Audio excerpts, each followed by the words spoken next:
देवादिदेव महादेव यांना आपण भोलेनाथ म्हणतो. परंतु त्यांनी तिसरा डोळा उघडला की नजरेस पडतो तो त्यांचा रुद्रावतार. असे शत्रूंचा साठी त्यांनी धारण केलेले एक रूप म्हणजे कालभैरव. भैरव हा शक्तिपीठाचा रक्षक आहे, त्यामुळे सर्वच शक्तिपीठांच्या ठिकाणी भैरवाचे स्थान असते. असे सांगितले जाते की कालभैरव अष्टक हे श्री आदिशंकराचार्य यांनी लिहिलेले एक संस्कृत स्तोत्र आहे.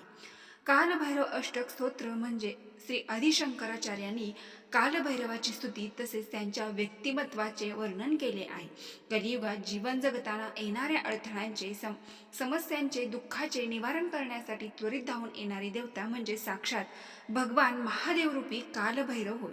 कालभैरव अष्टकाच्या पहिल्या मुख्य 8 श्लोकामध्ये कालभैरवांची स्तुती व व्यक्तिमत्व नमूद केले असून शेवटच्या श्लोकामध्ये या स्तोत्राची फलश्रुती लिहिलेली आहे. तर मैत्रिणींनो, कालभैरव अष्टक हे मराठीतून पाहण्यासाठी खाली त्रिकोण दिलेला आहे, तर त्या त्रिकोणवरती क्लिक करा आणि कालभैरव अष्टक हे मराठीतून नक्की आपल्या चॅनलवरती पहा.